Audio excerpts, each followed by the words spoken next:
Eran las 3 de la mañana cuando mi teléfono sonó. Del otro lado de la línea escuché la voz temblorosa de mi nieta. «Abuela, ayúdame, por favor».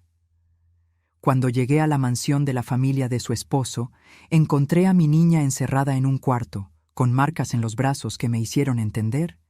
Le había fallado, pero aún había tiempo de hacer justicia. Antes de continuar, díganme en los comentarios, ¿desde qué país están viendo este video? Me encanta saber de dónde son. Mi nombre es Guadalupe Santos.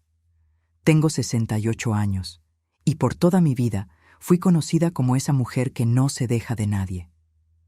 Mi esposo solía decir que nací con un sentido de justicia tan fuerte que a veces asustaba a la gente. Tal vez tenía razón. Después de que perdí a mi hija Mariana en un accidente de auto en la Ciudad de México hace 10 años, me prometí a mí misma que cuidaría de Jimena, mi nieta, con uñas y dientes. Ella tenía apenas 15 años cuando quedó huérfana, y desde entonces se convirtió en la razón de mi existencia. Crié a Jimena sola después de que mi esposo falleció 2 años después del accidente de Mariana. No fue fácil. Una viuda de 60 años intentando entender los dramas de una adolescente, pero hicimos que funcionara. Siempre tuvimos una relación muy cercana. Ella me contaba todo, o al menos eso creía yo. Pasábamos las tardes platicando sobre la escuela, sobre sueños, sobre la vida. Yo estaba presente en cada festival escolar, en cada graduación, en cada momento importante. Jimena creció linda e inteligente. Se graduó de administración con notas excelentes, consiguió un buen empleo en una empresa de consultoría. A los 26 años estaba construyendo una carrera sólida, tenía un círculo de amigos fieles y parecía feliz. Me enorgullecía tanto de ella. Veía a mi hija Mariana en cada sonrisa, en cada gesto. Era como si una parte de Mariana aún estuviera viva a través de Jimena. Fue en una fiesta de fin de año de la empresa que Jimena conoció a Santiago de la Vega. Recuerdo cuando llegó a casa esa noche, con los ojos brillando, hablando sobre el hombre increíble que había conocido. Santiago era gerente financiero de una empresa socia. Según Jimena, era caballeroso, educado, ambicioso. Venía de una familia importante, los de la Vega, dueños de una red de clínicas médicas particulares repartidas por 3 estados: Jalisco, Nuevo León y Puebla. La primera vez que conocí a Santiago fue en una cena que Jimena organizó en casa, 2 meses después de que empezaron a andar. Llegó puntualmente, trayéndome flores y un vino caro. Era realmente guapo, bien vestido, con ese aire de quien creció acostumbrado a lo mejor que el dinero puede comprar. Hablaba con educación, preguntó sobre mi vida. Pareció genuinamente interesado en conocerme. Pero algo en sus ojos me incomodaba, un vacío que no podía identificar. Cuando sonreía, la sonrisa no llegaba a sus ojos. Cuando hablaba de amor por Jimena, las palabras parecían ensayadas, como si estuviera recitando diálogos de una novela. Intenté ignorar esa sensación. Al final, Jimena estaba tan feliz. ¿Quién era yo para echar a perder eso con paranoias de vieja? En los meses siguientes, intenté conocer mejor a Santiago y a su familia. Fui invitada a cenar a la mansión de los de la Vega algunas veces. La propiedad era impresionante. Hectáreas de jardines perfectamente cuidados en las afueras de la ciudad. Una casa que parecía sacada de revista de arquitectura. La madre de Santiago, Victoria de la Vega, era una mujer alta y elegante, con el cabello perfectamente peinado y ropa de diseñador. Me trataba con una educación fría, ese tipo de cortesía que deja claro que no eres bienvenida, pero los buenos modales impiden que lo digan abiertamente. El padre de Santiago, Ricardo de la Vega, era un hombre ocupado que apenas aparecía durante las visitas. Cuando aparecía, hablaba principalmente de negocios, de la expansión de las clínicas, de utilidades e inversiones. La familia entera parecía obsesionada con el estatus, con las apariencias, con mantener una imagen impecable ante la sociedad. Intenté hablar con Jimena sobre mis preocupaciones. Elegí un sábado por la tarde, cuando estábamos comiendo juntas, solo nosotros dos. «Mija», empecé cuidadosamente, «¿estás segura de lo de Santiago? Su familia parece muy diferente a nosotros». Jimena se rió, tocando mi mano con cariño. Abuela, estás exagerando. Sé que tienen dinero y que eso puede ser intimidante, pero Santiago me ama de verdad. Él no es como su familia. Es diferente, más sensible, más humano. ¿Y su mamá? Victoria no parece aceptarte muy bien. Solo necesita tiempo para conocerme mejor. Es una mujer que está acostumbrada a cierto tipo de vida, a ciertos estándares. Pero Santiago dice que me va a terminar queriendo, que solo necesito ser paciente. Yo quería creerle, quería tanto estar equivocada sobre esa familia. Jimena era todo lo que me quedaba en el mundo. Si ella era feliz, yo debería estar feliz también, ¿verdad? La propuesta de matrimonio llegó 6 meses después de que empezaron su noviazgo. Santiago organizó una fiesta sorpresa en un restaurante carísimo de Polanco. Invitó a amigos y familia. Se hincó con un anillo de diamante que debía costar más de lo que yo ganaba en un año. Jimena dijo que sí, llorando de felicidad, y todos aplaudieron. Yo estaba allí, sonriendo, pero mi corazón estaba apretado. Algo me decía que estaba a punto de perder a mi nieta. Pero, ¿cómo podría decir eso sin parecer la abuela controladora que quería arruinar su felicidad? Los preparativos de la boda fueron intensos. Victoria prácticamente se adueñó de todo, contratando a los mejores banqueteros, eligiendo cada detalle. Jimena apenas tenía voz en las decisiones. Cuando intentaba opinar, Victoria educadamente la ignoraba o explicaba por qué su idea no era adecuada para una boda de la familia de la Vega. Recuerdo una discusión particularmente tensa sobre el vestido de novia. Jimena quería algo sencillo y elegante. Victoria insistió en un vestido extravagante, lleno de bordados y pedrería. «Tienes que entender, querida», dijo Victoria con esa sonrisa fría. «Esta boda no es solo sobre ustedes dos. Es sobre la familia, sobre mantener nuestro nivel. La gente espera cierto grado de ostentación». Jimena cedió. Como siempre cedía cuando la presión era demasiada. La boda se llevó a cabo un sábado soleado de marzo, hace 2 años. Una ceremonia grandiosa en la hacienda de la familia de la Vega en Querétaro. 300 invitados, la mayoría personas que yo nunca había visto en mi vida. Orquesta en vivo tocando música clásica. Una decoración que parecía de cuento de hadas, con flores importadas y candelabros de cristal instalados especialmente para el evento. Yo estaba allí, usando el mejor vestido que pude comprar, sonriendo en las fotos, saludando a personas que apenas disfrazaban su sorpresa al descubrir que yo era la abuela de la novia. Podía ver en sus miradas la pregunta no formulada. ¿Cómo una mujer sencilla como yo podía estar relacionada con alguien que se estaba casando con un de la Vega? Durante la ceremonia, cuando el sacerdote preguntó si alguien se oponía al matrimonio, tuve un impulso loco de levantar la mano, de gritar que algo estaba mal, que esa familia no era lo suficientemente buena para mi nieta. Pero me quedé en silencio, observando a Jimena decirle sí al hombre que juró amarla y protegerla. Después de la ceremonia, durante la recepción, intenté hablar con Jimena, pero siempre estaba rodeada de gente. Cuando finalmente logré un momento a solas con ella, tomé sus manos y la miré profundo a los ojos. «Mija, ¿eres feliz? ¿De verdad?» Ella sonrió, pero la sonrisa no llegó a sus ojos. «Claro, abuela, estoy feliz. Hoy es el día más feliz de mi vida». Pero había algo en su voz, una duda, una sombra que me hizo estar segura. Mi nieta estaba cometiendo un error terrible y yo no había hecho nada para impedirlo. En los primeros meses después de la boda, Jimena aún me visitaba seguido. Comíamos juntas cada semana en nuestra fonda favorita, un lugar sencillo donde servían comida casera. Hablábamos por teléfono casi diario. Ella me contaba sobre su adaptación a la vida de casada, sobre cómo era vivir en la casa de sus suegros mientras buscaban un lugar propio. Pero poco a poco noté cambios. Las visitas se fueron distanciando. Las llamadas eran más cortas. Cuando yo preguntaba cuándo nos veríamos de nuevo, Jimena siempre tenía una excusa. «Estoy ocupada, abuela», decía con voz cansada.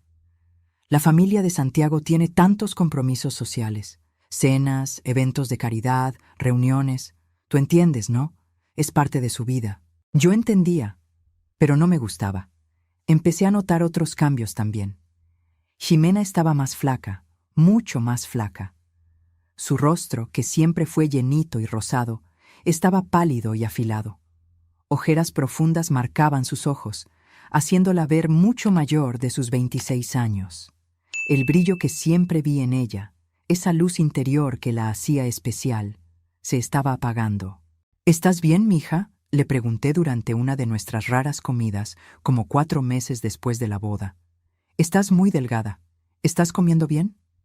Ella desvió la mirada, picoteando la comida sin probarla realmente. Solo cansada del trabajo, abuela. Han sido días pesados. ¿Y Santiago? ¿Se porta bien contigo? Claro que sí, me ama mucho. Pero la respuesta salió automática, ensayada, sin emoción real. Intenté sacarle más plática, hacer preguntas más específicas, pero Jimena cambiaba de tema o miraba nerviosamente su celular. Era como si tuviera miedo de hablar, miedo de revelar algo que no debía. 3 meses después, Jimena dejó de trabajar en la consultoría. Me llamó para avisarme, con una voz extrañamente monótona. Fue decisión nuestra, abuela, explicó cuando la cuestioné. Santiago cree que es mejor que me dedique a los proyectos de la familia. Tienen planes de expansión para las clínicas y quieren que me involucre. Pero tú amabas tu trabajo, protesté. Trabajaste tanto para llegar a donde estabas. Las cosas cambian cuando te casas. Tengo que hacer lo que es mejor para mi matrimonio, para la familia. Esas palabras no eran de ella. Eran palabras que alguien había puesto en su boca, forzándola a repetirlas hasta creérselas. Las semanas se convirtieron en meses, y mi contacto con Jimena fue disminuyendo progresivamente hasta prácticamente desaparecer. Cuando llamaba a su celular, muchas veces era la suegra, Victoria de la Vega, quien contestaba con esa voz helada y controlada. «Hola, Guadalupe», decía siempre, como si me estuviera haciendo un favor inmenso al contestar mi llamada. «Jimena está descansando ahorita. Ya sabes, anda muy sensible últimamente. Necesita mucho reposo». Sensible. Esa palabra empezó a aparecer cada vez más en las conversaciones. Jimena está sensible. Jimena necesita tiempo para ella sola. Jimena no se siente bien, siempre con ese tono que sugería que algo andaba mal con mi nieta, como si fuera demasiado frágil para lidiar con la vida normal. ¿Puedo hablar con ella solo un minutito?, insistía yo, intentando mantener la calma aunque la sangre me hirviera en las venas. No creo que sea buena idea hoy. Tuvo una crisis de ansiedad hace rato. El médico recomendó reposo absoluto, pero te prometo que le digo que llamaste. Y la llamada terminaba ahí, dejándome con más dudas que respuestas y una angustia en el pecho que solo crecía cada día. Intenté ir a su casa algunas veces, decidida a ver a mi nieta con mis propios ojos. La propiedad de los de la Vega estaba a 1 hora de mi casa, en un fraccionamiento privado de lujo rodeado de muros altos y seguridad extrema. Era el tipo de lugar donde la gente común como yo claramente no era bienvenida. De las 5 veces que me aparecí sin avisar, no me dejaron entrar ni una sola vez. «Lo siento, señora», decía el guardia en la caseta, con un tono que dejaba claro que no lo sentía nada. «Usted necesita agendar una visita con anticipación. Son las reglas de la familia. Soy la abuela de Jimena. Solo quiero ver a mi nieta por unos minutos». «Entiendo, pero las reglas son claras. Sin cita previa no hay entrada. Puedo marcar a la casa y checar si hoy es buen día para visitas, si gusta». Marcaba, hablaba brevemente con alguien y siempre regresaba con la misma respuesta. «Lamentablemente, no es un buen momento. La señora Jimena no está recibiendo visitas hoy». Agendar para ver a mi propia nieta, como si fuera una extraña cualquiera, no la mujer que crió a esa niña desde los 15 años, que estuvo presente en cada momento importante de su vida. Aquello estaba completamente mal, y lo sabía en el fondo de mi alma. Pero, ¿qué podía hacer? ¿Llamar a la policía y decir qué?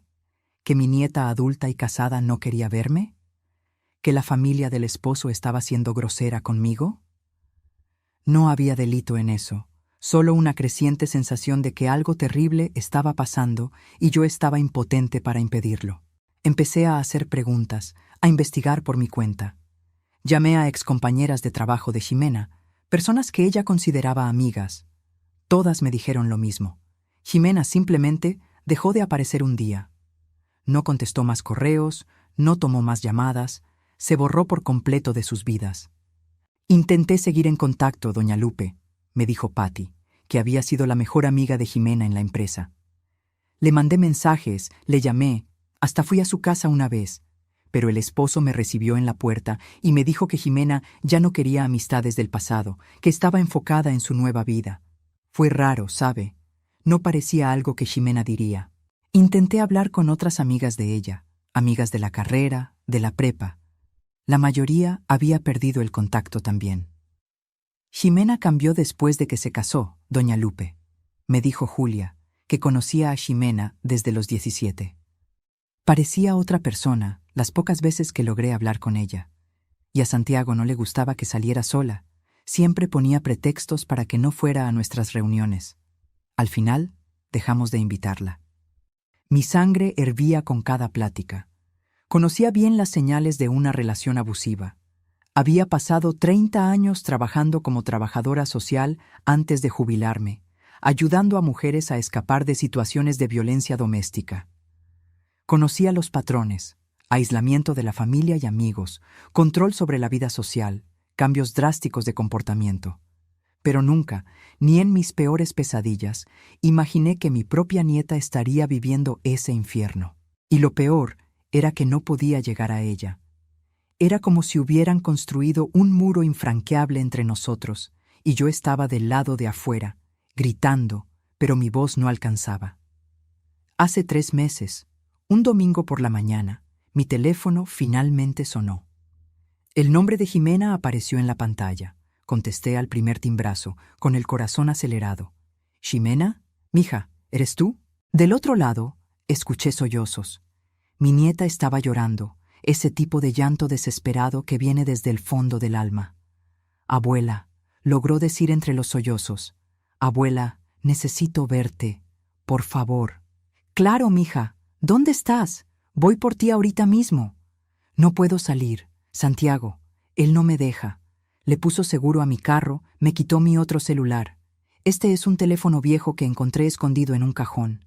Pero necesito decirte algo. Necesito». Antes de que pudiera seguir, escuché una voz de hombre al fondo, irritada y cortante. «¿Con quién estás hablando?» La voz de Ximena cambió instantáneamente, se volvió artificial, forzadamente alegre. «Con mi abuela, amor. Solo estábamos quedando para comer la próxima semana». Escuché un golpe, como si el teléfono se hubiera caído. Voces ahogadas discutiendo. Después, la línea se quedó muda. «¿Ximena? ¡Ximena!», grité al teléfono, pero ya no había nadie del otro lado. La llamada se había cortado. Intenté marcar de regreso inmediatamente. El teléfono sonó una vez y se fue directo al buzón de voz. Marqué otra vez. Lo mismo. Seguí intentando durante horas, dejando mensajes desesperados, rogándole que me llamara de vuelta, que me dijera que estaba bien. Nunca llamó. Pasé esa noche y las semanas siguientes tratando de contactarla de todas las formas posibles.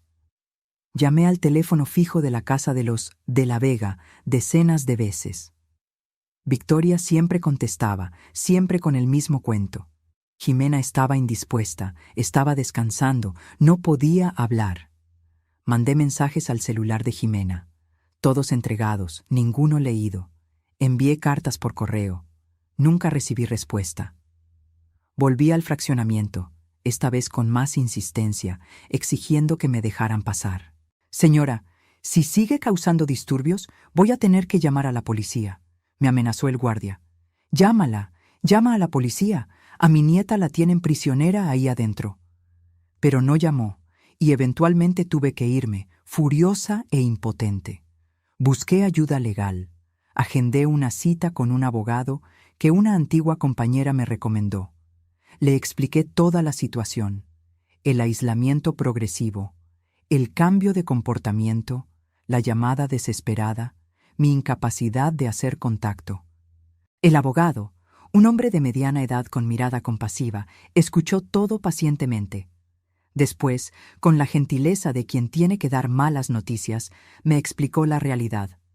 Doña Lupe, entiendo su preocupación. Como abuela, debe ser desesperante. Pero técnicamente, Jimena es una adulta de 26 años. Está casada.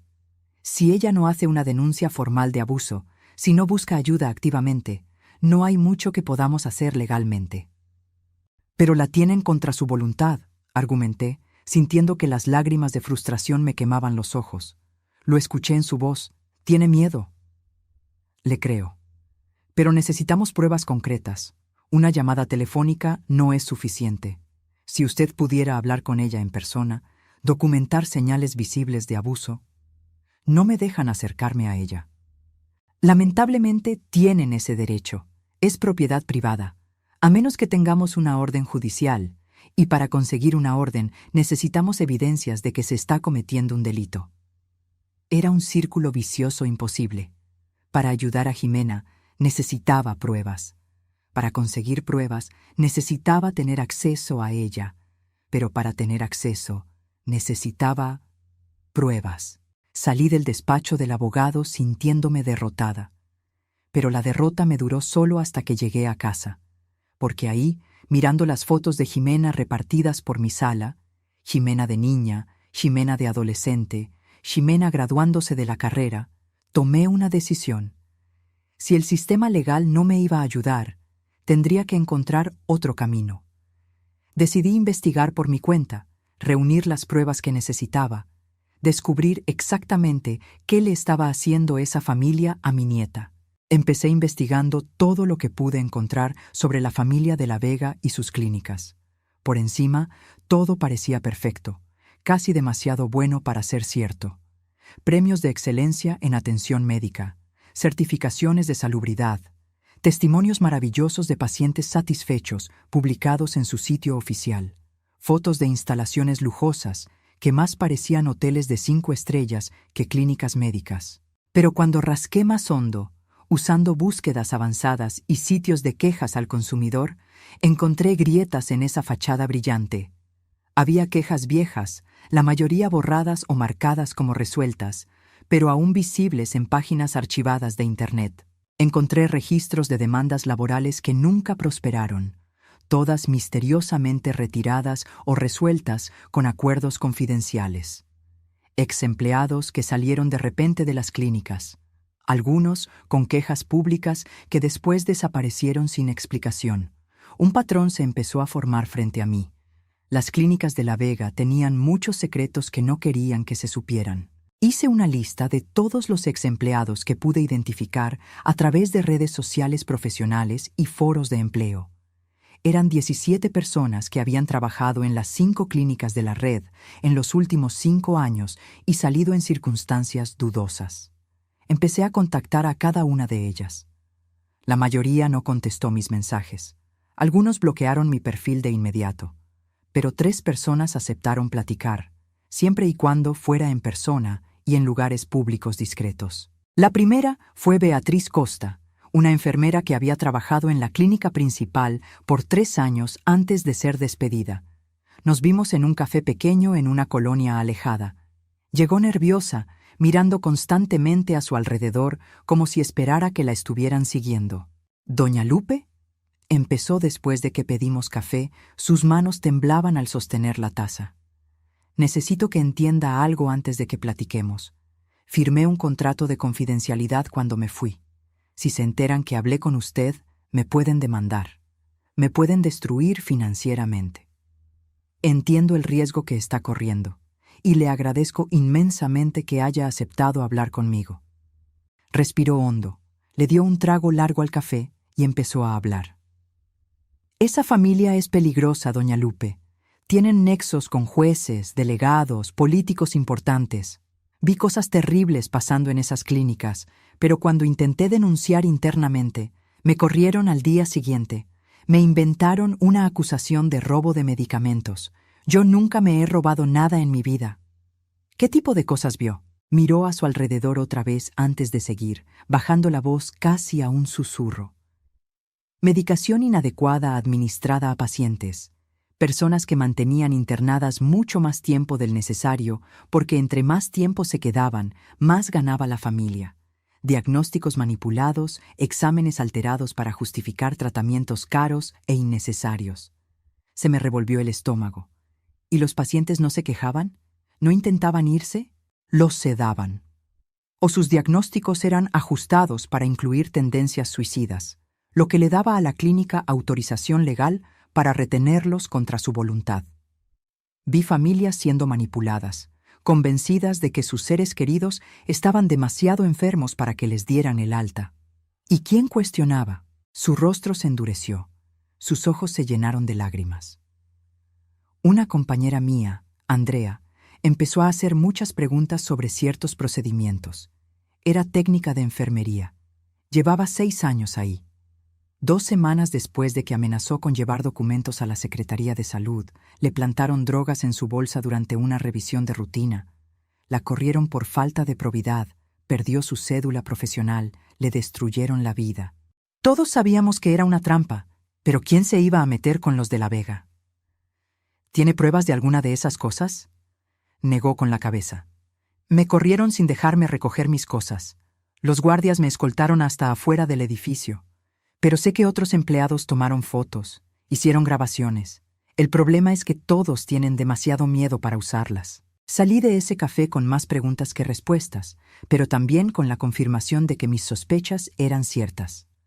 Esa familia era criminal, y Jimena estaba en sus manos. El segundo ex empleado fue Marcos Lima, un médico que trabajó en la clínica de rehabilitación de la familia por 2 años. Nos vimos en un parque, eligió una banca aislada lejos de cualquier cámara de seguridad. Entré a esa clínica pensando que iba a ayudar a la gente, me contó, con el rostro marcado por la culpa y el arrepentimiento. Me tomó solo 3 meses darme cuenta de que aquello era una operación de explotación financiera disfrazada de tratamiento médico. ¿A qué se refiere? Pacientes con problemas leves de ansiedad eran diagnosticados con trastornos psiquiátricos graves. Personas que buscaban tratamiento por estrés eran internadas con diagnósticos de brotes psicóticos. Y una vez internadas, las medicaban tan pesado que desarrollaban síntomas reales que justificaban su internación prolongada. Sentí náuseas subiendo por mi garganta. Eso es monstruoso. Es criminal. Intenté cuestionarlo. Me mandó llamar la doctora Victoria de la Vega en persona. Me dijo, y nunca voy a olvidar esas palabras, que me pagaban muy bien por seguir protocolos, no por tener opiniones. Cuando insistí en que estaba violando mi juramento médico, me recordó que tenía amigos poderosos y que mi carrera dependía de mi cooperación. ¿Se salió?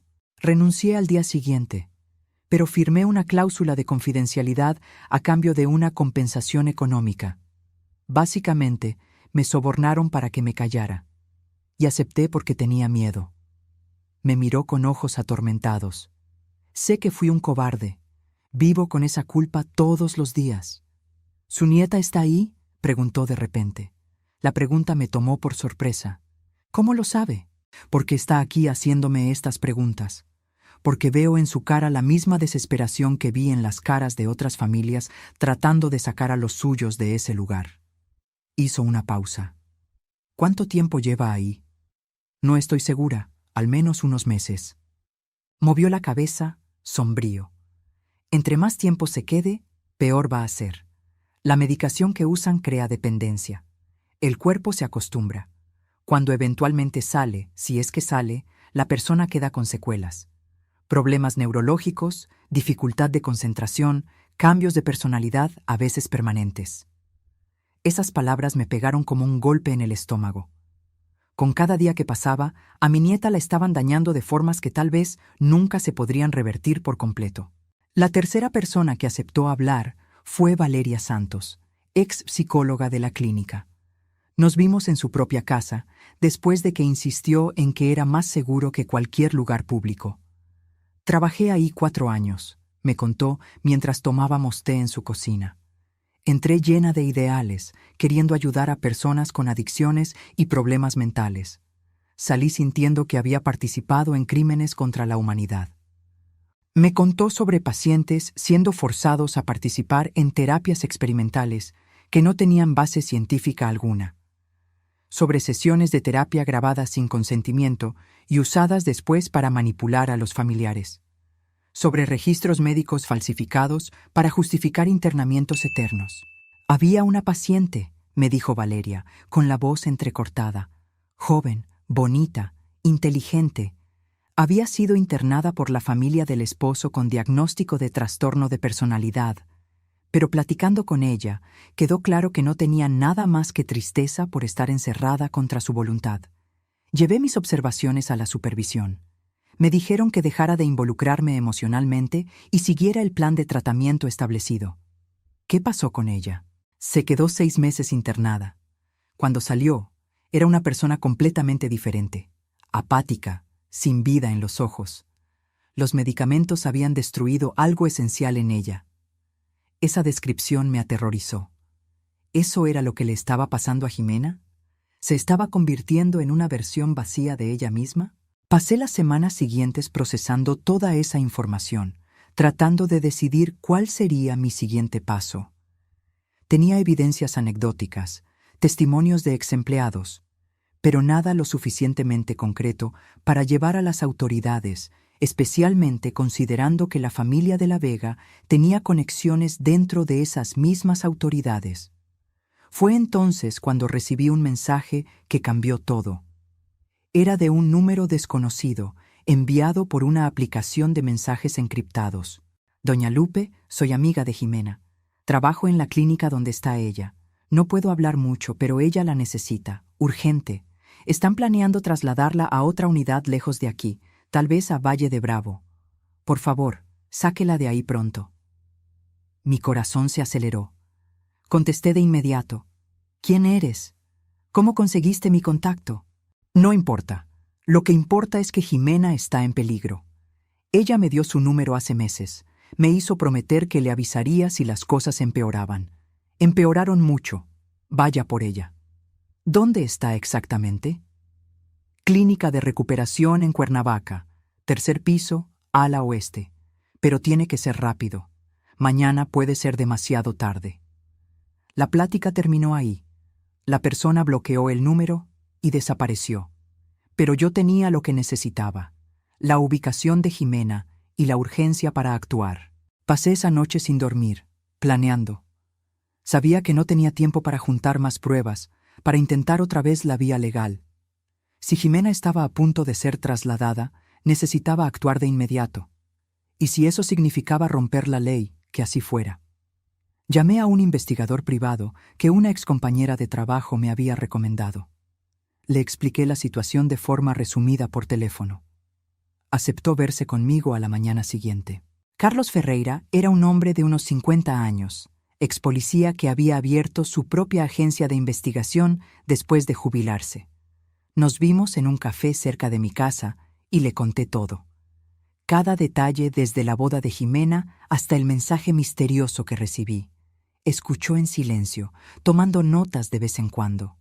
Cuando terminé, se quedó pensativo un momento antes de hablar. Doña Lupe, tengo que ser honesto con usted. Lo que me está pidiendo es ilegal.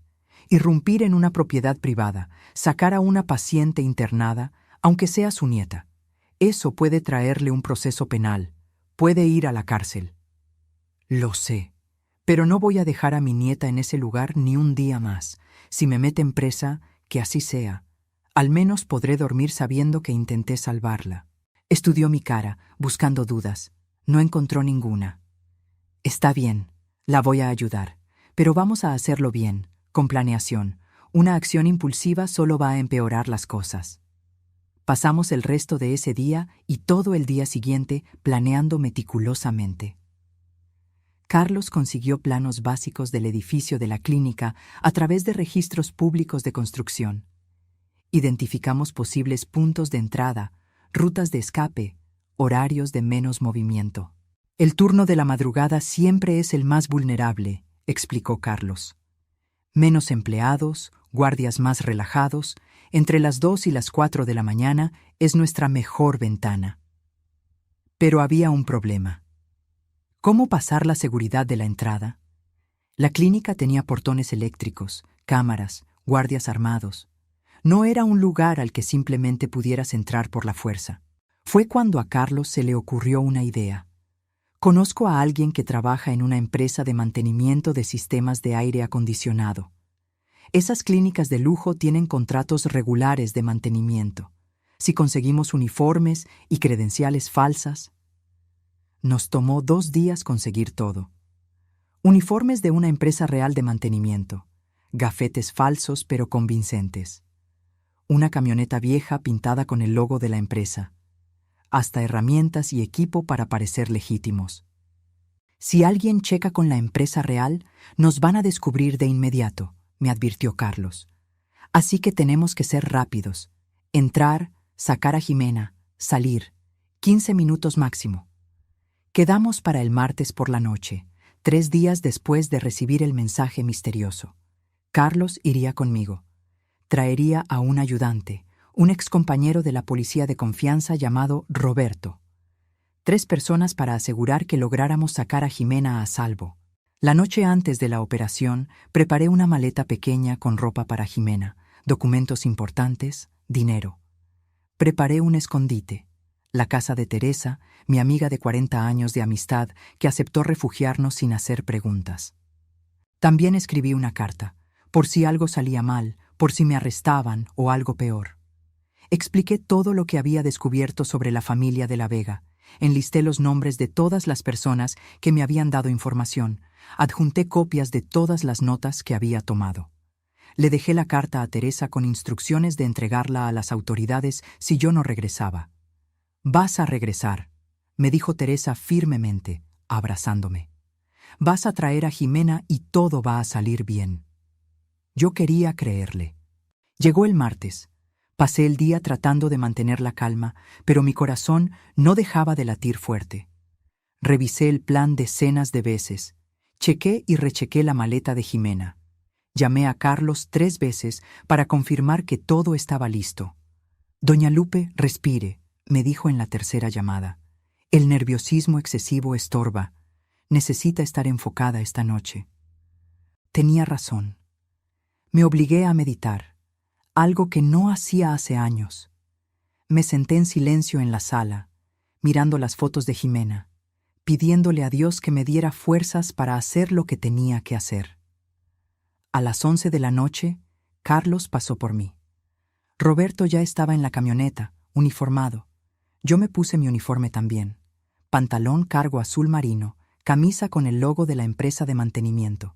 Carlos me dio un gafete falso con mi nombre y foto. «Si alguien pregunta, usted es inspectora senior de sistemas de climatización», instruyó mientras manejábamos. «Está aquí para revisar un problema reportado en el 3er piso. Tenga seguridad. La gente insegura levanta sospechas». El viaje hasta Cuernavaca tomó más de 1 hora. Llegamos a la zona de la clínica alrededor de la 1 de la mañana. Carlos paró la camioneta en una calle lateral a unas cuadras. «Vamos a repasar el plan una última vez», dijo, volteando a vernos a Roberto y a mí. Llegamos a la caseta diciendo que nos llamaron por una emergencia de mantenimiento. Yo hablo, ustedes asienten y se ven profesionales. Si nos dejan entrar, vamos directo al 3er piso. Lupe, ¿sabe el número del cuarto? Me había memorizado cada detalle del diseño que Carlos consiguió. Cuarto 307 ala oeste. Exacto. Llegamos ahí, sacamos a Jimena, decimos que tiene que ser evacuada temporalmente por cuestiones de seguridad debido al trabajo de mantenimiento que vamos a hacer. Salimos rápido antes de que alguien cuestione. ¿Preguntas? Roberto checó el equipo que llevaba. Un maletín de herramientas que se veía profesional, pero estaba prácticamente vacío. ¿Y si hay resistencia? Improvisamos, pero lo ideal es no llegar a ese punto. Violencia solo en último caso absoluto para proteger a doña Lupe o a Jimena. Respiré hondo. Estoy lista. Manejamos hasta el portón de la clínica. Era una estructura imponente, metal negro con detalles dorados. Una caseta de vigilancia iluminada al lado. Carlos tocó el claxon educadamente. Un guardia salió, medio modorro. Carlos bajó la ventana. «Buenas noches. Somos de Clima Expert, mantenimiento de sistemas de climatización. Recibimos un reporte de emergencia por falla en el sistema del tercer piso. El guardia frunció el ceño. No tengo aviso de mantenimiento programado. Es una emergencia. Carlos mantuvo el tono profesional pero firme. El sistema de monitoreo remoto detectó una falla crítica. Si no se corrige en las próximas horas, todo el piso se puede quedar sin aire acondicionado. Con pacientes internados, me imagino que no quieren correr ese riesgo. Funcionó. Mencionar a pacientes en riesgo siempre ponía nerviosos a los empleados de salud sobre su responsabilidad. El guardia dudó. Luego tomó un teléfono y marcó a alguien adentro de la clínica. Habló brevemente, miró nuestra camioneta, nuestros uniformes. Colgó. Pueden pasar, pero necesito registrar la visita. Identificaciones de todos. Mostramos nuestros gafetes falsos. Anotó la información en una bitácora. Luego abrió el portón. Estaciónense a un lado. Entrada de personal. Alguien los va a recibir ahí. El portón se cerró detrás de nosotros. Ya no había marcha atrás. Carlos estacionó donde le indicaron. Bajamos de la camioneta con nuestros maletines de herramientas. Una enfermera nos esperaba en la puerta. Se veía molesta por haber sido despertada. ¿Cuál es el problema exactamente?, preguntó sin preámbulos. El sensor de temperatura del tercer piso está reportando una falla crítica, contestó Carlos con seguridad ensayada. Necesitamos revisar la unidad central y los ductos de ese piso. Ella suspiró. Tercer piso. Síganme. Entramos al edificio. El interior era lujoso, más parecido a un hotel que a una clínica. Piso de mármol, candelabros, arte en las paredes. Seguimos a la enfermera hasta el elevador. Traten de no hacer mucho ruido, pidió mientras el elevador subía. Los pacientes están durmiendo. Claro, dije yo, forzando mi voz a sonar calmada. El elevador se detuvo en el tercer piso. Las puertas se abrieron a un pasillo silencioso, iluminado solo por luces de emergencia. El control de enfermería a la izquierda, pasillos extendiéndose a ambos lados. El cuarto de máquinas está allá. La enfermera señaló al fondo del pasillo derecho. ¿Necesitan ayuda o pueden solos? Podemos solos, gracias, dijo Carlos. Solo necesitamos acceso al piso. Nos puede tomar unos 30 minutos. Estaré en el control si necesitan algo. Ella bostezó y se alejó. Esperamos a que nos diera la espalda. Entonces Carlos nos miró a Roberto y a mí. Ahora. Nos movimos silenciosamente por el pasillo hacia el ala oeste. Mi corazón latía tan fuerte que estaba segura de que todos en el edificio podían oírlo. Pasamos por varias puertas de cuartos, todas cerradas. De adentro se oían ronquidos suaves, toses ocasionales, el ruido de máquinas médicas. El cuarto 307 estaba al final del pasillo, exactamente donde la información misteriosa había indicado. Había una placa en la puerta. De la Vega, X, internación de largo plazo. Ver el nombre de Jimena ahí, categorizada como paciente de largo plazo, me hizo sentir una furia que nunca había experimentado. Mi nieta no estaba enferma. Era una prisionera. Carlos intentó abrir la perilla. Cerrada, como esperábamos. Miró a Roberto, quien ya estaba abriendo su maletín y sacando herramientas para forzar cerraduras. En menos de un minuto, escuchamos el clic suave del cerrojo siendo vencido. Abrimos la puerta despacio. El cuarto estaba oscuro. Solo una luz débil venía del baño.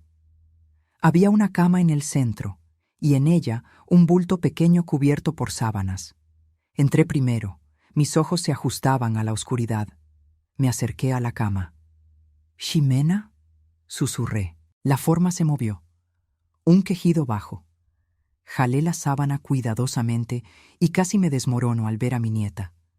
Jimena estaba acostada de lado en posición fetal, tan delgada que parecía una niña bajo las sábanas. Su rostro estaba pálido como el papel. El cabello largo y brillante que siempre tuvo estaba sin vida, quebradizo. Ojeras profundas como moretones marcaban sus ojos cerrados. Pero lo que me destruyó fueron sus brazos.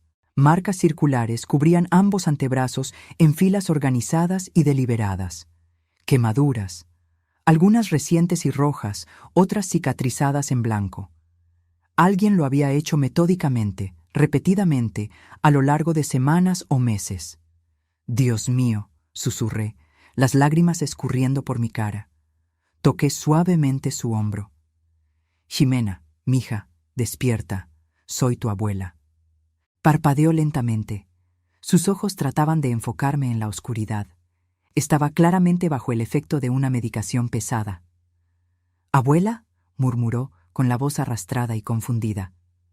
«¿Tú? ¿Estás aquí? ¿O estoy soñando otra vez?» «No es un sueño, mija. Vine a sacarte de aquí». Lágrimas empezaron a rodar por su cara. «No me puedo ir. Siempre me encuentran, siempre me traen de vuelta. Esta vez no.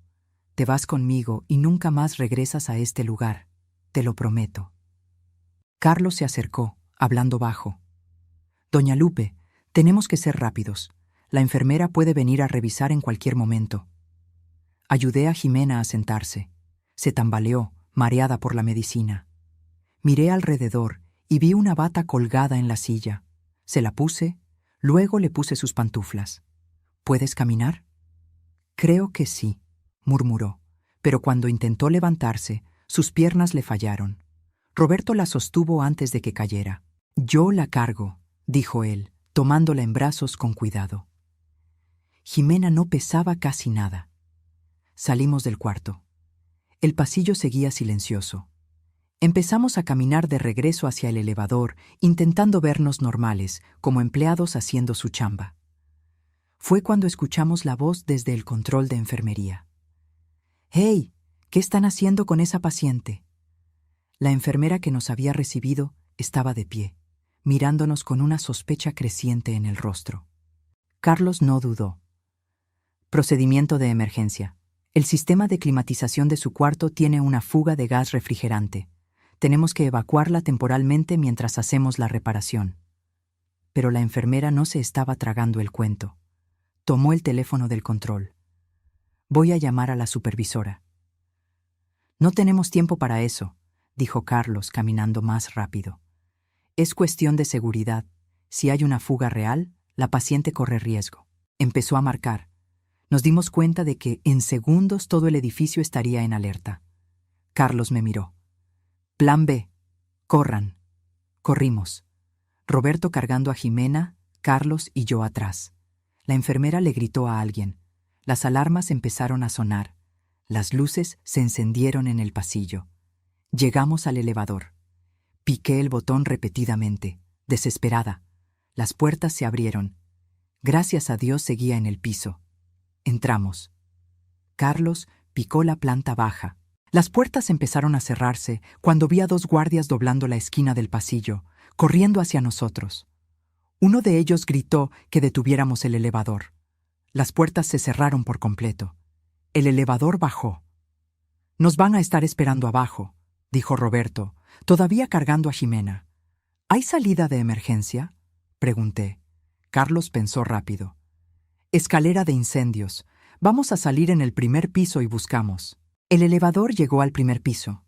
Las puertas se abrieron a un pasillo vacío, pero oíamos voces y pasos pesados viniendo de algún lugar cercano. «Por aquí», susurró Carlos, señalando un pasillo a la derecha. Lo seguimos, tratando de mantenernos rápidos pero silenciosos. Encontramos el letrero de salida de emergencia. Una puerta de metal al final del pasillo. Carlos la empujó, cerrada con llave. «Roberto, necesito que abras esto, ya». Roberto puso a Ximena cuidadosamente en el suelo, recargada en la pared, y trabajó en la cerradura. Yo sostuve a mi nieta, susurrándole palabras de consuelo mientras oía los pasos cada vez más cerca. «Ya casi», murmuró Roberto, sudando. Las voces estaban más cerca ahora. Oí a alguien dando órdenes de revisar todas las salidas. Clic. El cerrojo cedió. Roberto empujó la puerta y se abrió a la noche fría. La alarma de incendios se disparó, ruidosa e imposible de ignorar. «Al diablo con la alarma», dijo Carlos. «Vámonos». Roberto cargó a Ximena otra vez. Bajamos una escalera de metal externa. Estaba alta, 3 pisos, y cada paso hacía que la escalera vibrara peligrosamente. Finalmente llegamos al suelo. Estábamos en la parte de atrás del edificio. La camioneta estaba del otro lado. «Tenemos que rodear», dijo Carlos. Corrimos por los jardines perfectamente cuidados de la clínica. Las luces se encendían por todo el edificio. Oía gritos, órdenes siendo dadas. Pronto, todo el lugar estaría bajo llave. Llegamos al lateral del edificio. La camioneta estaba a 50 metros, pero entre nosotros y ella había 3 guardias. «¡Ahí!», gritó uno de ellos señalándonos. No hubo de otra. Corrimos directo hacia la camioneta. Carlos llegó primero, abrió la puerta trasera. Roberto prácticamente aventó a Jimena adentro y brincó tras ella. Yo entré y Carlos azotó la puerta. Uno de los guardias intentó bloquearnos el paso. Carlos prendió el motor y aceleró, haciendo que el hombre saltara a un lado. Pasamos por el portón todavía parcialmente abierto, que no se había cerrado por completo después de nuestra entrada. El metal raspó el costado de la camioneta, pero logramos pasar. Y entonces estábamos en la calle, acelerando por la noche, con mi nieta inconsciente en el asiento de atrás y las sirenas empezando a sonar detrás de nosotros. «¿Va a salir bien?», pregunté, mi voz temblando. «Tiene que salir bien», contestó Carlos, manejando rápido pero no tanto como para llamar la atención. «Tenemos tal vez 15 minutos antes de que avisen a la policía. Necesito llevarlas al punto de transferencia». El punto de transferencia era un estacionamiento vacío a 20 minutos, donde otro carro nos esperaba. Un carro común, sin nexo con la camioneta. Cambiaríamos de vehículo ahí antes de que alguien pudiera rastrear la camioneta. Miré a Jimena acostada en el asiento, tapada con una cobija que Roberto le había puesto encima. Estaba semiconsciente, murmurando palabras raras, pero estaba conmigo. Estaba fuera de ese lugar infernal. Le tomé la mano, esa mano tan delgada que podía sentir cada hueso, y lloré. Lloré de alivio, de coraje, de miedo por lo que vendría después. Pero también lloré de esperanza, porque por primera vez en meses mi nieta estaba a salvo. Llegamos al punto de transferencia sin broncas. Carlos estacionó la camioneta detrás de una bodega abandonada. Otro carro estaba esperando, un sedán negro sin características distintivas, manejado por una mujer de unos 40 años, a quien Carlos presentó solo como Mariana. «Es de confianza», fue todo lo que dijo. Pasamos a Jimena al asiento de atrás del sedán. Estaba más consciente ahora, con los ojos abiertos pero todavía confundida. «Abuela, ¿dónde estamos?» «Yendo a un lugar seguro, mija. Pronto vamos a estar en casa». Mariana manejó en silencio por carreteras secundarias, evitando las autopistas principales, donde había más chance de encontrar retenes. Nos tomó 3 horas llegar a la casa de Teresa, tomando rutas indirectas y parando de vez en cuando para estar seguros de que no nos seguían. Cuando finalmente llegamos, el sol estaba empezando a salir. Teresa nos esperaba en la puerta, con la cara marcada por la preocupación y el alivio. «Gracias a Dios», susurró cuando me vio. Luego miró a Jimena y se llevó la mano a la boca. «Ay, Dios mío, Lupe, ¿qué le hicieron?». Cargamos a Jimena para adentro y la acostamos en el cuarto de visitas que Teresa ya tenía listo. Estaba temblando ahora, con sudor frío. «Son los efectos de la medicina», explicó Mariana. Descubrí entonces que era enfermera, excompañera de Carlos. Está en abstinencia. Necesitamos un médico. «Conozco a alguien», dijo Teresa, ya tomando el teléfono. «La doctora Patty. Es discreta y no va a hacer preguntas». La doctora llegó en menos de 1 hora. Era una mujer de mediana edad, con mirada gentil pero profesional. Examinó a Jimena en silencio, tomando notas, checando signos vitales. Cuando vio los brazos de Jimena y notó las quemaduras, su mandíbula se apretó de rabia contenida. Después del examen, me llamó para platicar en la sala. «Doña Lupe, su nieta está grave. Fue medicada muy pesado por un periodo largo. Antipsicóticos, benzodiazepinas, estabilizadores del ánimo en dosis que se considerarían excesivas incluso para alguien con trastornos psiquiátricos severos. Ella no tiene trastornos psiquiátricos, afirmé. Le creo, pero su cuerpo ahora es físicamente dependiente de esas sustancias. Cortarlas de golpe puede causar convulsiones, delirios, en casos extremos. Puede ser fatal. Necesito hacer una desintoxicación gradual controlada y va a tomar semanas, posiblemente meses. ¿Usted puede hacer eso? Dudó. Puedo, pero necesito saber en qué me estoy metiendo. Es obvio que a esta joven la sacaron de alguna institución sin el proceso legal adecuado.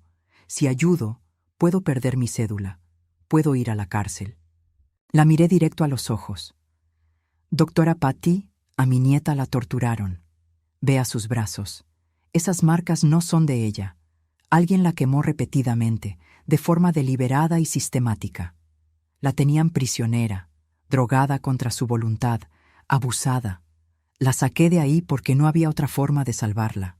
Y ahora necesito a alguien que ponga el juramento médico por encima del miedo a las leyes. Se quedó en silencio por un buen rato, procesando. Finalmente asintió. Voy a ayudar, pero vamos a hacerlo bien. La voy a monitorear de cerca, ajustando la medicina poco a poco.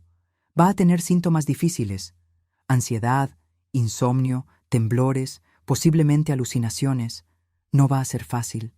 Vamos a aguantar. La doctora Patty se quedó la mayor parte de ese primer día, estabilizando a Jimena, dándole la primera ronda de medicina reducida. Dejó instrucciones detalladas y prometió volver al día siguiente. Mientras tanto, el mundo afuera explotaba. Las noticias sobre la fuga de Jimena llegaron a los medios ya a media tarde. Pero la historia que estaban contando no era la verdad. Prendí la tele y vi el titular.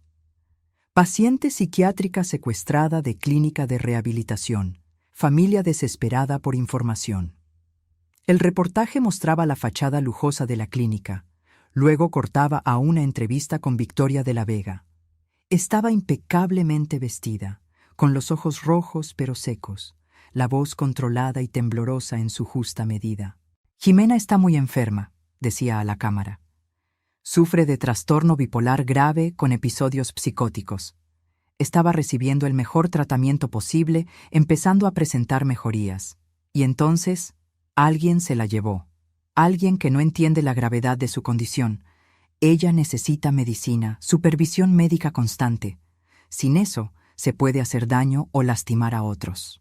El reportaje luego mostraba a Santiago, mi yerno, sentado en una sala elegante con la cabeza entre las manos. Cuando miró a la cámara, sus ojos estaban rojos e hinchados. «Solo quiero a mi esposa de vuelta», dijo con la voz quebrada. «Jimena, si me estás viendo, por favor, regresa a casa. Todos estamos preocupados por ti. Tu abuela está confundida. Ella no entiende que necesitas ayuda profesional. Por favor, nena, regresa». La actuación era perfecta. Cualquier persona viendo eso creería que era un esposo amoroso desesperado por su esposa enferma. La siguiente parte del reportaje fue sobre mí. Mostraron mi foto, una foto vieja, de hace años, con el texto Guadalupe Santos, 68 años, buscada por la policía. La policía está buscando a Guadalupe Santos, abuela de la paciente, decía el reportero. Es acusada de allanamiento de morada, secuestro y agresión. Testigos relatan que irrumpió en la clínica con cómplices durante la madrugada, agredió a empleados y huyó con su nieta. Agresión. Me estaban acusando de haberle pegado a alguien. Claro que sí. Necesitaban pintarme como violenta e inestable. Autoridades advierten que Guadalupe Santos puede estar armada y que la paciente Jimena de la Vega corre grave peligro. Cualquier persona con información debe contactar a la policía de inmediato. Apagué la tele, sintiendo náuseas. En pocas horas habían creado toda una historia pintándome como la villana peligrosa y a ellos como las víctimas preocupadas. Carlos me llamó poco después. ¿Vio las noticias? Las vi. La policía la está buscando activamente. Ya salió la orden de aprehensión, allanamiento, secuestro, agresión a empleados de la clínica. La están pintando como peligrosa. ¿Qué hago? Por ahora, quédese escondida. Estoy trabajando en juntar pruebas contra la familia de la Vega. hablando con más exempleados, buscando expacientes que puedan haber sufrido abusos similares. Si logramos armar un caso sólido demostrando que la clínica es una fachada criminal, podemos darle la vuelta a esta historia. Pero eso tomaría tiempo. Mientras tanto, yo era una fugitiva. Los días siguientes fueron intensos. Jimena pasó por momentos muy duros conforme su cuerpo reaccionaba a la reducción de la medicina. Tuvo episodios de temblores violentos, vómitos, sudor extremo. Tuvo alucinaciones, gritando sobre cosas que no existían. Tuvo terrores nocturnos, despertando aterrorizada sin saber dónde estaba. Yo me quedaba a su lado durante todo eso. Le sostenía la mano durante los temblores. Le limpiaba la cara cuando vomitaba. Le susurraba palabras de consuelo durante los pánicos. La doctora Patty venía a diario, a veces 2 veces al día, ajustando la medicina, monitoreando sus signos. «Está luchando», me decía la doctora. «Es buena señal. Significa que tiene fuerzas para recuperarse». En los momentos de lucidez, Jimena empezó a contarme lo que había pasado. No todo de jalón. Le dolía demasiado hablar por mucho tiempo. Pero en pedacitos, durante semanas, la historia completa emergió. Me contó cómo todo empezó poco a poco tras la boda. Santiago volviéndose controlador, aislándola de amigos y familia. Las vitaminas que él insistía que tomara, que en realidad eran drogas que la dejaban confundida y paranoica. Él grababa mis momentos malos, me dijo una tarde, con las lágrimas rodando. Cuando me ponía mal por las drogas que él me daba, me grababa. Juntó horas de video haciéndome parecer loca. Usó eso para convencerme de que realmente estaba enferma. El internamiento se lo presentaron como temporal, solo unas semanas para que se estabilizara. Jimena firmó los papeles porque estaba confundida, porque Santiago y Victoria la convencieron de que era por su propio bien. En cuanto entré a esa clínica, dijo, con el cuerpo temblando por el recuerdo, me di cuenta de que había cometido un error terrible. Pero ya era tarde. Me pusieron en un cuarto que se veía acogedor, pero era una cárcel. La puerta se cerraba por fuera, las ventanas estaban selladas. Y las medicinas, abuela, me daban tantas medicinas. Las dosis estaban ajustadas para mantenerla apática, incapaz de resistirse o quejarse de forma efectiva. Cuando intentaba protestar, le decían que era parte de su enfermedad, que la negación era un síntoma del trastorno. Y las quemaduras. Dios mío, las quemaduras. Fue Victoria, susurró Jimena, tocando las cicatrices en sus brazos. Decía que era terapia de aversión, le llamaba, que el dolor me ayudaría a conectarme de nuevo con la realidad. Pero era tortura, abuela, pura tortura. Me quemaba los brazos con colillas de cigarro mientras me hacía repetir que estaba agradecida por la ayuda de la familia, que yo estaba enferma y los necesitaba. Escuché esas confesiones aguantando la rabia con todas mis fuerzas. Quería gritar, quería llorar, quería encontrar a Victoria de la Vega y hacerle pagar por cada segundo de dolor que le causó a mi nieta. Pero Jimena necesitaba que yo fuera fuerte. Necesitaba un refugio seguro, no más caos emocional. Así que me tragué mi furia y fui la abuela que ella necesitaba. Mientras Jimena luchaba por recuperarse, Carlos trabajaba sin descanso, juntando evidencias contra los de la Vega. Había logrado contacto con otros 6 expacientes de las clínicas, todos con historias perturbadoramente parecidas a la de Jimena. Una joven de 22 años, Beatriz, había sido internada por su propia madre que quería controlar su herencia. Pasó 9 meses en la clínica, drogada al punto de casi no poder hilar pensamientos. Cuando finalmente salió, había perdido su trabajo, sus amigos, casi su cordura. Un hombre de 35 años, Eduardo, fue internado después de que su esposa, que tenía una aventura con su mejor amigo, lo convenciera de que estaba teniendo un colapso nervioso. Las clínicas de La Vega dieron los diagnósticos falsos necesarios para justificar la internación larga. Mientras él estaba ahí, su esposa vendió todos sus bienes y desapareció con el amante. Cada historia era más chocante que la anterior, y todas seguían el mismo patrón: diagnósticos dudosos, medicina excesiva, aislamiento de la familia, tortura psicológica disfrazada de tratamiento. Carlos también consiguió copias de documentos internos filtrados por empleados valientes. Tablas que mostraban cómo la clínica calculaba ganancias basadas en el tiempo de internamiento. Correos discutiendo cómo alargar tratamientos para facturar más. Protocolos de medicación que no tenían base médica legítima. «Tenemos material suficiente para hundir a la familia», me dijo Carlos durante una visita. «Pero tenemos que llevar esto a las autoridades correctas. La policía local está comprada por ellos. Tengo que ir más arriba». Tenía un contacto en la Fiscalía General. Una fiscal conocida por su integridad y por no doblarse ante presiones políticas. La LIC. Marta Andrade había hecho carrera procesando delitos de cuello blanco y corrupción de alto nivel. Carlos logró una reunión con ella. Le llevó todas las evidencias que había juntado, incluyendo testimonios grabados de las víctimas que aceptaron hablar. Cuando regresó de esa reunión, se veía renovado. Va a investigar. Dijo que tiene evidencias suficientes para abrir una carpeta de investigación criminal completa. Fraude sistemático, abuso de pacientes, corrupción de autoridades. Va a tomar unas semanas armar el caso formalmente, pero me aseguró que los de La Vega van a responder. ¿Y qué pasa conmigo? ¿La orden de aprehensión? Carlos dudó. Técnicamente, todavía tiene que responder por los cargos, pero la fiscal entiende el contexto. Dijo que cuando el caso salga a la luz, sus acciones se van a ver de forma diferente. Todavía puede haber consecuencias legales, pero nada comparado con lo que ellos van a enfrentar. No era el perdón total que yo esperaba, pero era algo. 3 semanas después del rescate, Jimena tuvo su primer día realmente bueno. Despertó por la mañana con los ojos enfocados, la mente clara. Bajó a la cocina donde Teresa y yo tomábamos café. «Buenos días», dijo, y su voz sonaba como ella misma por primera vez en meses. Me levanté tan rápido que casi tiró la silla y fui a abrazarla. «Mija, ¿cómo te sientes?» «Todavía un poco mareada. Todavía me dan temblores a veces, pero mi cabeza está clara. Puedo pensar otra vez, abuela. De veras puedo pensar». Lloramos juntas ahí en la cocina, y Teresa se nos unió. Era un momento pequeño, pero significaba todo.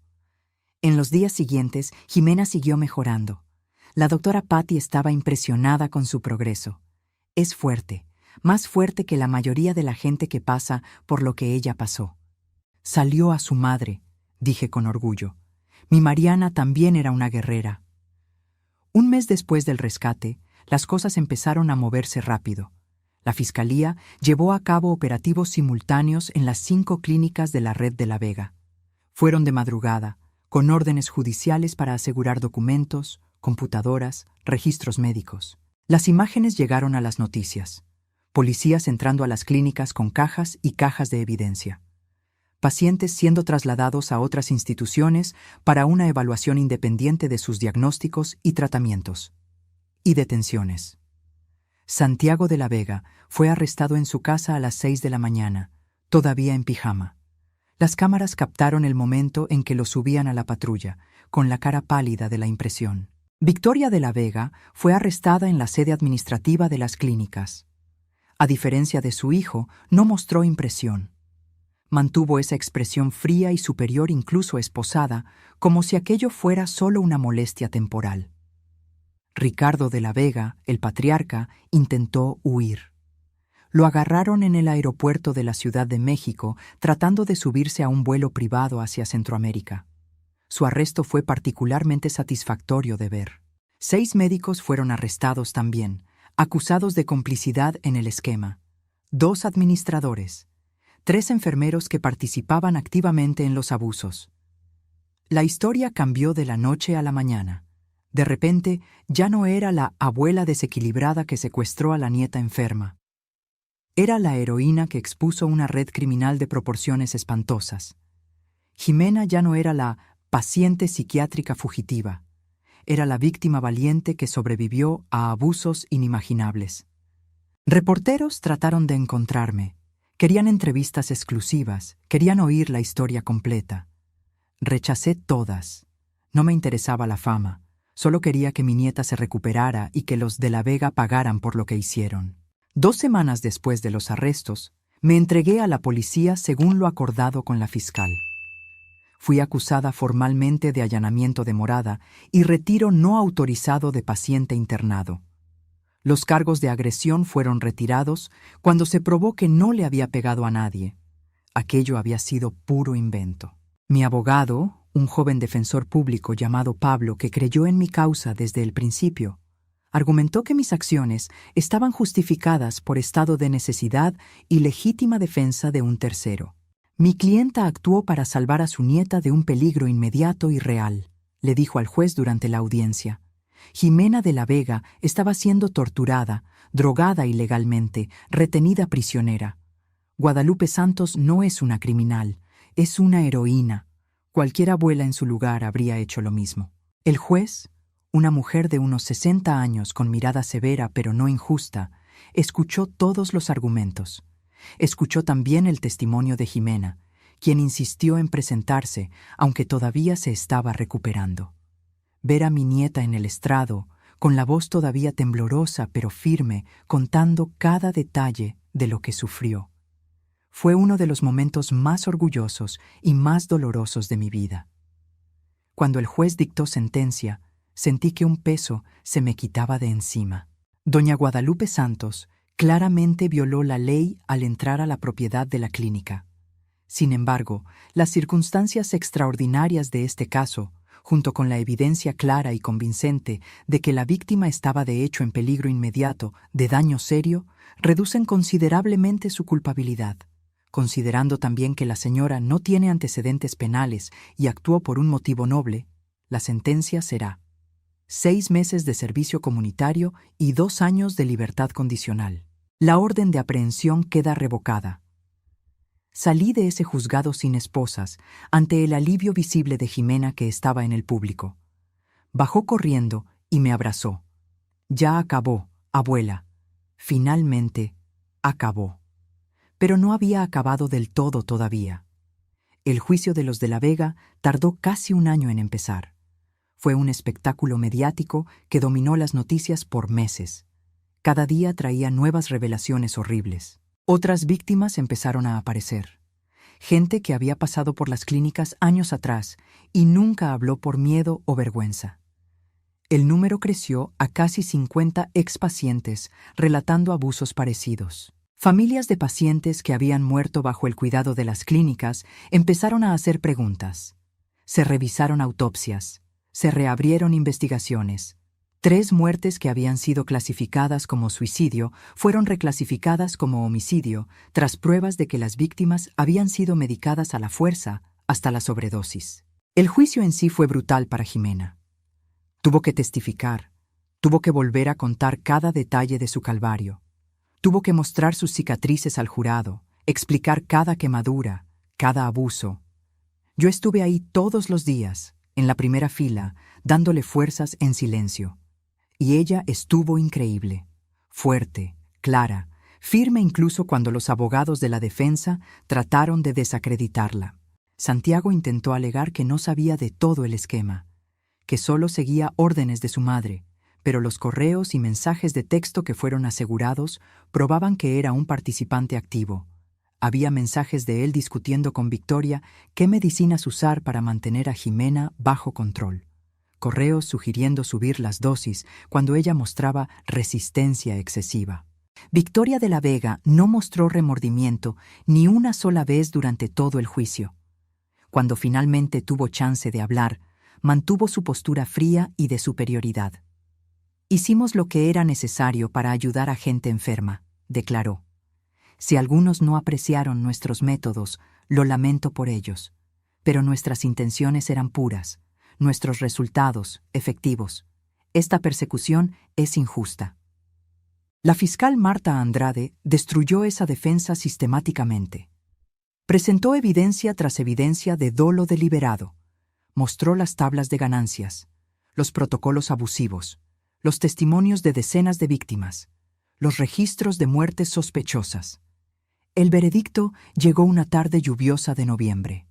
Culpables, todos, en todos los cargos. Victoria de la Vega, 25 años de prisión por fraude, abuso de pacientes, tortura, 3 cargos de homicidio y asociación delictuosa. Santiago de la Vega, 20 años por los mismos cargos, excepto homicidio directo, pero incluyendo complicidad. Ricardo de la Vega, 18 años por asociación delictuosa, fraude financiero y corrupción. Los médicos involucrados recibieron entre 10 y 15 años cada uno, además de perder permanentemente sus cédulas profesionales. Todos los bienes de la familia fueron decomisados. Las clínicas fueron cerradas permanentemente. Se estableció un fondo de compensación de millones de pesos para las víctimas, dinero que salió de la venta de los activos de la familia. Cuando el juez dio el martillazo final, sentí como si un peso inmenso que cargaba hace más de un año finalmente se hubiera levantado. Justicia. Se había hecho verdadera justicia. Los meses que siguieron al juicio fueron de sanación. Para Jimena, para mí, para todas las víctimas que finalmente podían empezar a reconstruir sus vidas.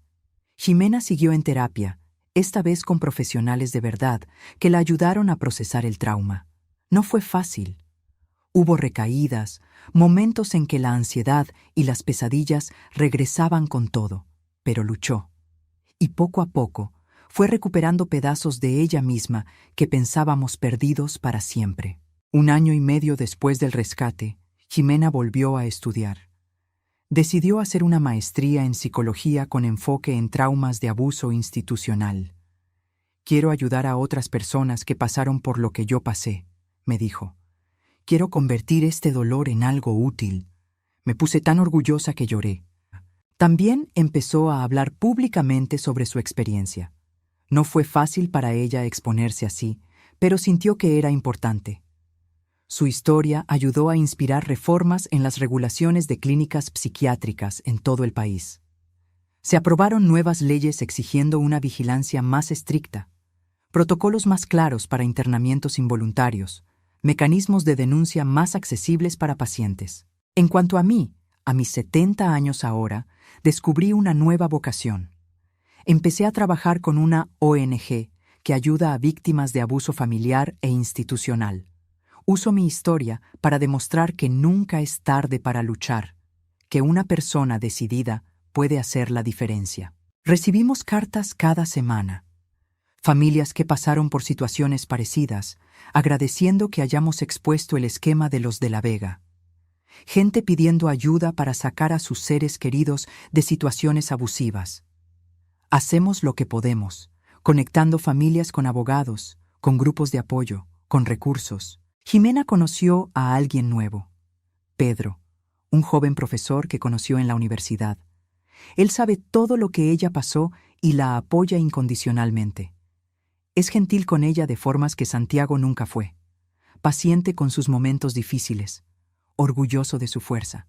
Cuando Jimena me contó que estaba saliendo con él, me preocupé al principio. ¿Estás segura de que estás lista?, le pregunté. Sonrió. Esa sonrisa genuina que se había ido por tanto tiempo, pero que ahora regresó.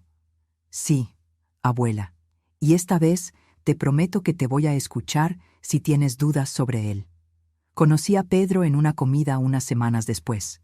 Vi cómo trataba a Jimena, con respeto, con cuidado, como igual. Vi cómo le brillaban los ojos a ella cuando lo miraba, y supe que esta vez era de verdad. La familia de la Vega está acabada. Victoria está presa y va a morir en la cárcel. Tiene casi 70 años y su sentencia asegura que nunca volverá a ser libre. Santiago va a salir cuando tenga 60 años, un hombre viejo sin familia, sin dinero, sin reputación. Ricardo tuvo un derrame en prisión y está en un área médica, parcialmente paralizado. Mucha gente me dice que debería sentir lástima por ellos, que debería perdonarlos, pero no los perdono. No lo que le hicieron a mi nieta, no a las otras 50 víctimas, no a las 3 personas que murieron bajo su cuidado. Hay consecuencias por el mal que hacemos en el mundo, y ellos están viviendo las suyas. Hoy, 3 años después de esa noche en que entré a la clínica, Jimena y yo estamos sentadas en el jardín de nuestra casa. Compramos juntas una casa modesta en un barrio tranquilo de la Ciudad de México. Es pequeña comparada con la mansión de los de la Vega, pero es nuestra, libre de recuerdos feos. Jimena está leyendo un libro para un curso que está tomando. La miro. El cabello brillante otra vez, el rostro con un color sano, un peso normal. Y apenas puedo creer que sea la misma joven que encontré en ese cuarto de clínica, casi inconsciente y llena de quemaduras. ¿En qué piensas, abuela?, me pregunta notando mi mirada. En lo fuerte que eres, en lo orgullosa que estoy de ti. Sonríe y cierra el libro. Solo lo logré por ti. Tú nunca te rendiste conmigo incluso cuando yo ya me había rendido conmigo misma. Nunca me rendiría. Eres todo lo que me queda de tu madre. Mi mamá estaría orgullosa de ti también, ¿sabes? Por lo que hiciste, por cómo luchaste. Creo que sí estaría. Mariana siempre fue una luchadora también. Ella habría hecho lo mismo por Jimena. Miro las cicatrices en los brazos de Jimena, visibles cuando estira los brazos para alcanzar agua. Ya no las esconde. Dice que son recordatorios de que sobrevivió, que son marcas de victoria y no de vergüenza. Esta historia, nuestra historia, no es sobre heroísmo, es sobre amor, sobre nunca rendirse con la gente que amamos, sin importar qué tan imposible parezca la situación. Es sobre confiar en nuestras corazonadas cuando algo anda mal. Si hay una lección que aprendí en estos 70 años de vida, es esta. El mal prospera cuando la gente buena se queda callada, cuando vemos una injusticia y no hacemos nada, cuando elegimos nuestra seguridad por encima de la seguridad de otros. Yo pude haberme quedado callada. Pude haber aceptado las explicaciones de los de la Vega. Pude haber creído que Jimena de veras estaba enferma y que yo estaba de paranoica. Pude haberme convencido de que no era mi lugar meterme en un matrimonio adulto. Pero no lo hice. Confié en mi instinto, investigué, luché. Y gracias a eso, mi nieta está viva y libre. Para cualquier persona leyendo o escuchando esta historia, para cualquier abuela, madre, padre, hermano, amigo que siente que algo anda mal con alguien que ama, confía en ese sentimiento.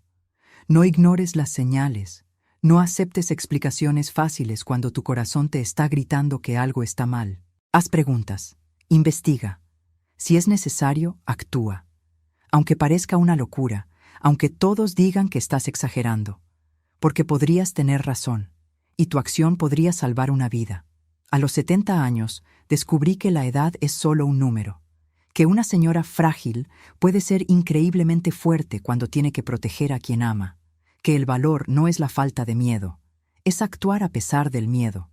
Descubrí que los sistemas fallan, que la gente con poder a veces es corrupta, que la justicia no siempre llega fácil, pero también descubrí que vale la pena luchar por ella. Siempre vale la pena.